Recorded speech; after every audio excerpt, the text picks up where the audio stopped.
You have 5 program leaders who all have different scheduling needs. One needs to come in late due to his college schedule. One needs to leave early 20 minutes every day to pick up her kids from daycare. Does this sound familiar to you?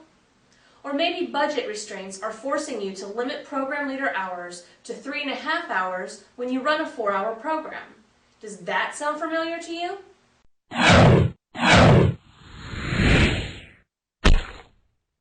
Welcome to another 3-Minute Mini. This is Varying Schedules with me, Liz Guthrie. Assigning hours to program leaders with varying schedules can be difficult. Here are a few tips that might help you out. Plan for whole group activities at the beginning and the end of your program. Utilize your volunteers. Identify your openers and your closers. Plan for whole group activities at the beginning and the end of your program. The beginning portion of your program, or the opening, is generally an opportunity when all students are arriving to check in at the same location and receive their snack. If you have program leaders that arrive late to the beginning of your program, you may decide to make your opening run longer, until the program leader can arrive. You can utilize this time with students by playing team building activities, building relationships, delivering announcements, and celebrating achievements. The same principle can be applied for adapting your schedule if program leaders must leave earlier than when your program closes. Have all of the students come to one central location for closing.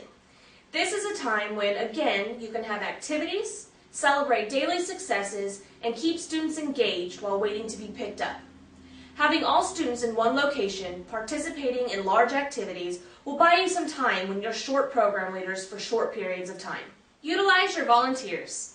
If you are looking at an extended amount of time that a program leader arrives late or leaves early, probably more than 20 minutes or so, you will need to keep an eye on the ratio of adults to students. This is the perfect time to use your volunteers.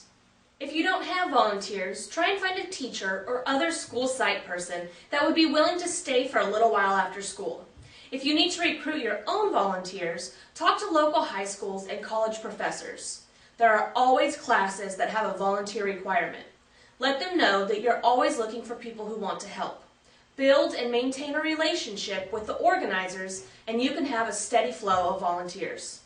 Also, check with any organizations in your area, such as the United Way or a Lions Club, who usually have a stable of people willing to volunteer. If your challenge is restricted program leader hours, identify your openers and your closers. For example, if your program begins at 2 o'clock, assign half of your staff to be the openers, meaning that they'll come in from 2 o'clock until 5:30. The other half of your staff will be the closers, those that come in at 2:30 and stay until 6. Use the previous strategies to structure whole group time during the 30 minutes at the beginning and at the end of program. If need be, you can rotate the opener and closer assignments weekly.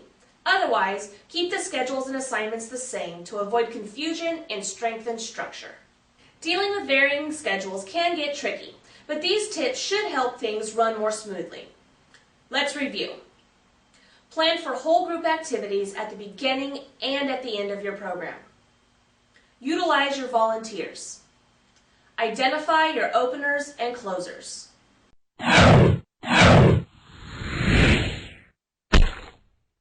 Thank you for watching another Consult for Kids 3-Minute Mini. Educational services for after school. Be sure to check out our website at www.consultforkids.com and sign up as a volunteer.